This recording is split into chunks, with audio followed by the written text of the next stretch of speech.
Hi there, Ian here with the second part of my Cinema 4D intro tutorial. If you didn't watch the last one, check it out. The link will appear now, unless I forget to put it in when there won't be a link. I'll put the link in the description anyway. Okay, so in the last part we ended up with something like this. I closed this, so I just rendered the last few frames out, just so you can see what to do at this stage.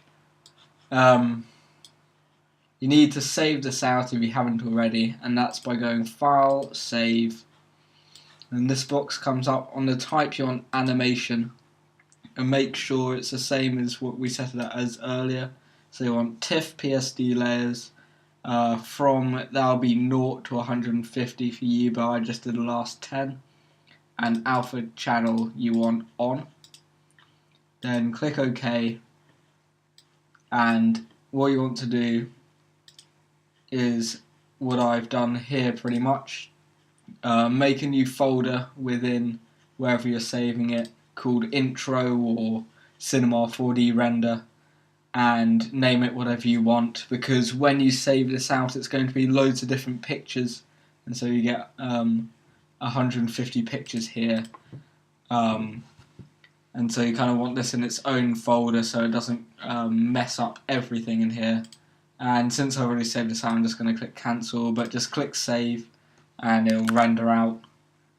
And so you'll be left with something that looks like this. The first few are blank because there's nothing on, and then the intro comes in.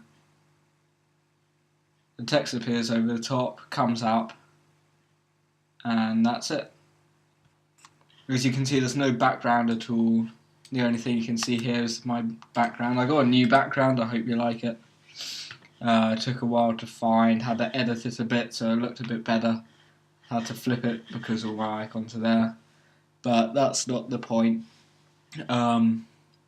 Next we need to jump into After Effects. So if you load it up, this is what you start off with: a blank project, blank composition, and a blank timeline down here. So to import the footage, you just want to double click in the project here and find where you've saved it all. So mine's in tutorial and intro. Just select the first picture here, and as long as TIFF sequence is selected down here, all you have to do is click open, and this box will come up. You want straight unmatted, and just click OK, and you'll have your entire sequence here, which if you drag down into the timeline down here, it will appear, and if we flick through, you can see the logo appears and everything plays through perfectly. I'll just zoom in a bit so you can see. There we have it. There's our intro from Cinema 4D into After Effects, and here we're going to add some effects on top of it. And so I use some plugins here. I use the plugin Optical Flares by Video Copilot. Pretty much everyone uses that nowadays. And in the Trapcode suite I normally use Particular and Shine. They just give they give very nice effects. So first things first, we might want to add a background to this. You can use whatever you want. You can use a picture or just a simple gradient. I'll do a gradient for now. So to insert a new layer, you can either go Layer, New, Solid, or right click here, go New, Solid, and make sure the background is black. Doesn't really matter for this now, and just click OK, and drag this below there, and so it's behind our logo here. And if we right click on the black solid, go Layer Styles, Gradient Overlay, straight away we'll see that there's a background behind here. And if we go to the Gradient Overlay, instead of linear we want radial, and on the gradient where it's white, we do want white, but instead of black we want a grey. Now if you change the angle here, it will increase it out a bit, and also the scale. You can change this to whatever you like. And so now we have the logo coming over a gradient.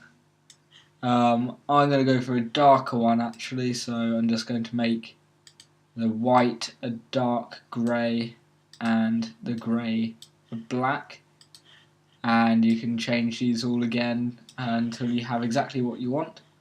So that'll do for now. It just adds a bit of more interest to the background. So now what I normally do is go to trap code and shine, and if you just drag that on to your logo layer, you'll get this really cool effect.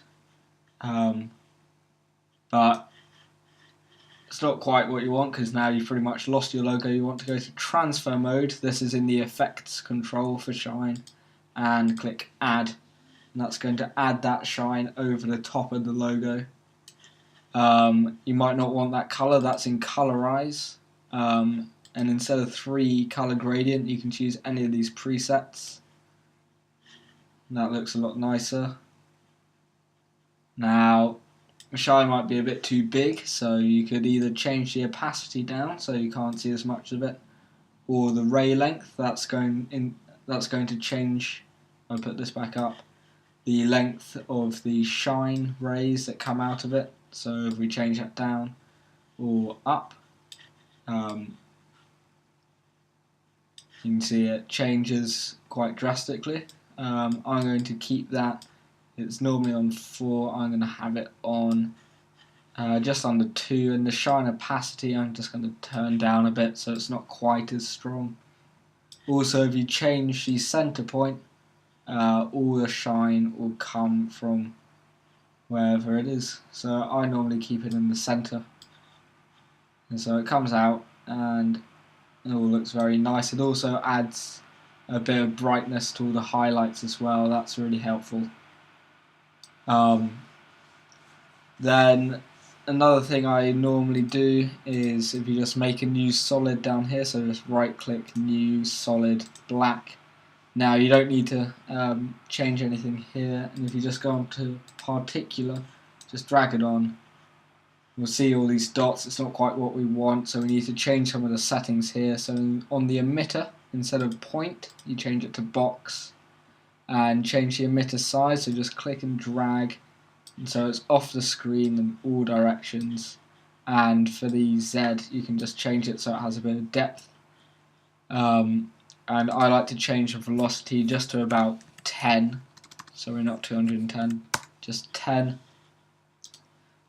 In the particle, you can change all these. I like to put the randomness up a bit so they don't all. That's a life, so normally it only lasts for 3 seconds. The random one makes each particle have a different average life. You might want to change the size, so I might change the size down to 2 and have the randomness on, so some are bigger, some are smaller. The opacity, I'm going to change that down, and also change the randomness. That's going to make it look like it has even more depth. The colour's fine. In the physics, if you go into air, and in the wind Z, if you just drag that to the left, so into the minus, it's going to make it look like the particles are flying at you. And as long as you don't change that to something too ridiculously high, everything will come nice and slowly at the camera. You could put that below the logo if you like, so it doesn't overlay any of it. Also, you might want to just turn up the amount of particles just so there's a few more. This is completely up to you. Just makes it look like there's a bit of a star field. You might want to change the randomness of the velocity, so it all changes a bit differently. This is completely up to you. You can do whatever you like. I might change the opacity down even further, just so they're not quite as visible. So that's that. Have something quite basic now. Flares are always added to pretty much everything, so just make a new solid, and if we drag that in between these two, so in between the background and the all the particles, and if you go to mode, instead of normal you want add, and then to add the flare go to video copilot optical flares and just drag it onto that layer. It'll load up the program, and here we have a completely movable flare.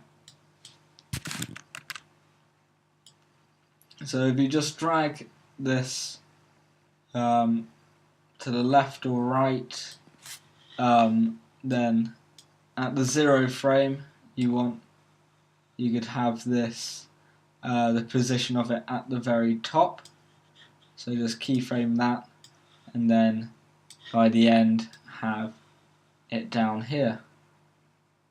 And to keyframe, all you have to do is click that little stopwatch once, and then every time you change your value somewhere on the code, it'll automatically put in a keyframe. So if we drag it along, as you can see, the flare moves from the top to bottom. Now I might want to change that flare, that's in the options. I have my preset of just a normal line with a dot. You can change all of these up to what you want. And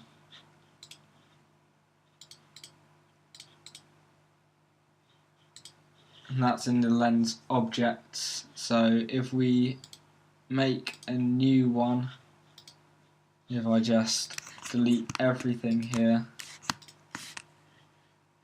if it lets me,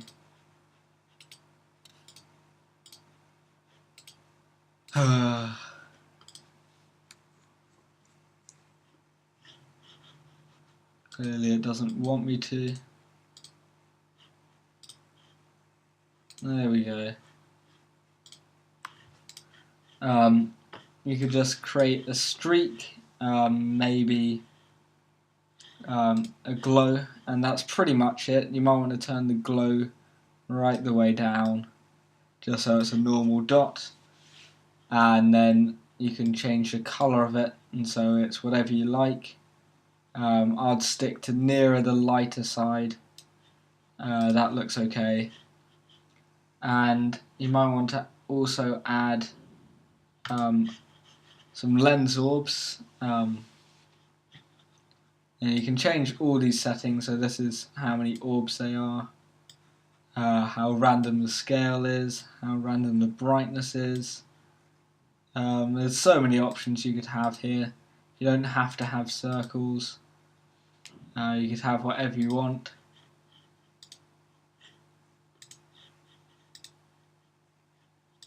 Just play about with any of these.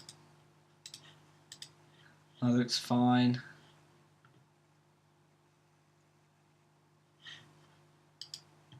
And do it until you're happy with it, really. You can move it about, see what it looks like at various points, and when you're happy just click OK. So now we just have a simple flare that goes down. You might want to add flicker, so as time passes the brightness changes, so just put these at any random one and see if you're happy with it. That might be a bit too fast, so just change that down. Maybe a bit, still bit. You probably want it on anything under 10, and the amount is just how much it can change. So the higher it is, it might go to completely zero brightness and way up to very high brightnesses. And so now that we have that, we might want to add a flare that appears when the text does. So if you just make a new solid, and this one's going to have to go on the top, so it appears over the object. So change the mode to add once again, or just change the wrong one on the new layer, and everything will disappear. And just drag the flares onto the top layer, and now what you want to do is go to where the text first appears. You can use these buttons here So this is next frame, so you get it very precisely. That's when the text appears. And so you might want this to start off here. And so make a keyframe there. And as it goes along to the very end of this animation, you can just drag this position over to the other side. And so as you can see, it goes along. Now we don't want the flare to constantly be here, only to start there. So you might, on the black solid layer, if you just go to the very start until you get this arrow here, click and drag back until that frame, and now that layer won't appear until there. Now we want to change this flare up a bit. I'm just going to use my custom one now you've seen how you make it. You might want to change the scale down a bit for this, and maybe the brightness as well, just so it's not too dominant.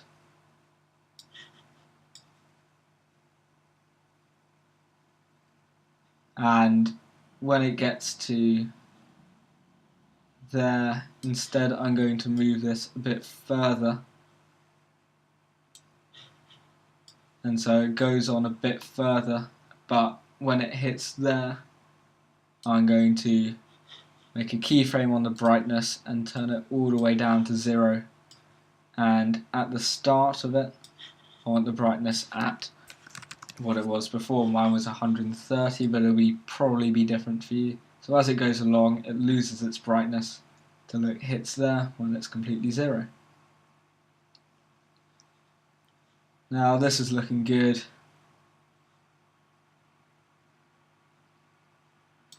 Not especially happy with this appearing above there, and so you might want to find out where your keyframe was. And so if you just drop down here into the optical flares, and if you use this little button here, you can zoom in, and so you can see exactly where the frame is. And on the position here, we might want this to be at the bottom. And as it goes along, just make sure it doesn't intersect any of the text, so this needs to go up. So it goes up. When it hits there, it needs to go up a bit more.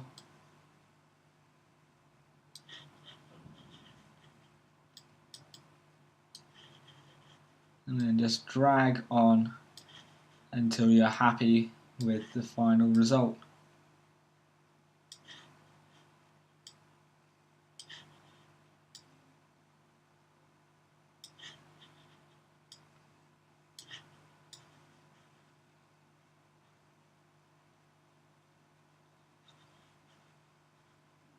That looks a lot better, just so the flare isn't way up above all of these.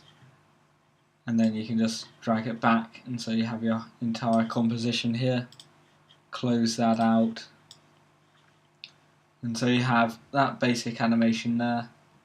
Now you might want your YouTube channel link to appear on a new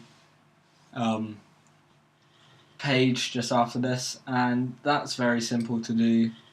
First we need to go back to our project, and on our composition just go to right click on this, go to composition settings, and instead of duration 5, for now I'm going to make it duration 10. So it's just going to make it twice as long, so now we have a lot more to work with. So after this the text animation has appeared, just drag it forward a few more seconds, make a new solid, and that will start there. And what we want to do is layer styles, gradient overlay, go into the settings here, change it to radial, edit, and this time I am going to have the white to grey. Change the angle until you're happy with the gradient. And what we want to do now is we don't want it to suddenly appear like that. what we're going to do is add an effect. So you can use the search bar here to find what you want, and I'm just going to add a CC lens, and that's going to create a circle here. To begin with, we want this at 0, and when it gets to the end, we want it to be all the way at 500. So that's going to come out, take over our image, and about here we want to add a text layer, and if you just click in the middle, we'll add whatever text we want. If I can type.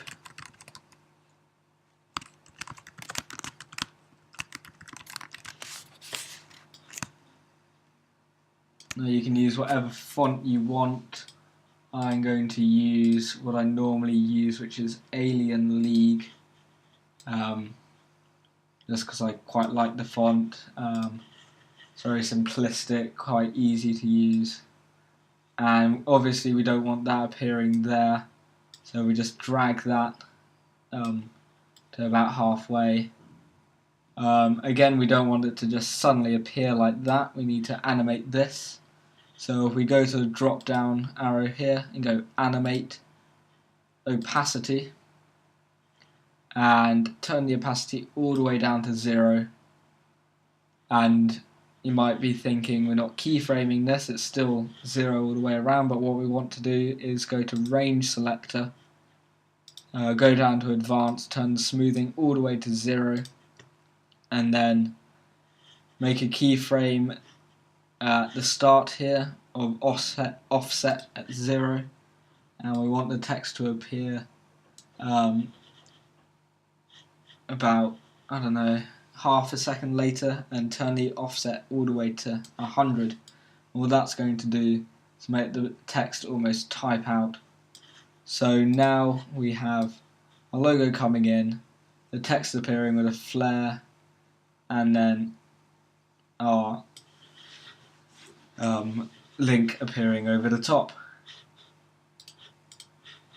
And that's pretty much it. We don't want that to stay for too long, maybe I'm just going to put it at 7 seconds for now. And to trim the composition down to that, if we take this arrow here and drag that back to there, that's when the composition will end. And if we right click on it, trim comp to work area, that's just going to cut it down so it's only this now. So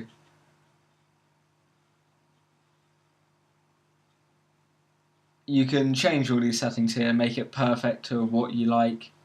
This looks good for now anyway. Just give you a basic idea of how to make these kind of animations. And then all you have to do, once you're happy with the result, you can add as many flares as you like, as many particles as you like. You can change the shine to however you want it. Once that's all done, all you have to do is render it out. So you want to go to composition, add to render queue, and then you can leave these as best settings and lossless, that's the default. Then output, if you just click on the logo.mov, yours will be called something different. That'll be whatever you called your TIFF sequence from Cinema 4D. We want to render this out, and so go to the folder which everything is in. I'm going to call this AE render, which is After Effects render, and click save, and then all you have to do is click render. Make sure you save your project first, just in case anything goes wrong. So I'm going to call this project, and so that will save as a project.aep, which is After Effects project, and then all you have to do is click render. takes a while to render, especially the more flares you have, the more particles you have. The more detailed anything is, the longer it takes, obviously, because it's having to do more work. It gets quite quick towards the end when you're doing the text, because that's literally just one background layer with some basic text put over the top. This is rendering quite quickly, so I'll probably let you see it completely render out. This bit normally takes quite a while when you're adding more and more flares. My last video got a good response. It got almost 30 likes within 2 days, 600 views. I was really happy with it. It's the most views my videos have really ever gotten. As you can see, it's now rendered out completely. That noise, as you may have heard, indicates the render's finished. So yeah, this has been part 2. This has been the After Effects, so kind of adding new effects so it's not just a boring animation. Now it looks a lot better, looks a bit cooler. It's not very, it doesn't look very professional. This is more of a game intro. This wouldn't be for any company. You wouldn't really have the particles or flares in a professional logo. So yeah, I hope this has been helpful. It's quite basic stuff. Anyone who's done kind of montages or editors probably know how to add flares and backgrounds and all of that kind of stuff when they've been editing, but this is kind of just throwing it into intros as well. I use in pretty much all of mine just to give it a bit of extra look to it, and so I hope it has been helpful for you. Please like the video as well and comment. Yeah, it's really good to hear from you. I got some video responses to my last one and people following it along. I will be doing smaller tutorials throughout this little series as well. I uploaded another one the other day about kind of lines and tracer objects. That was really interesting. Just check it out. Otherwise, stay tuned for the final part, which is sound and a final bit of colour correction using Magic Bullet Looks. Thank you for watching. This has been Ian, and see you later.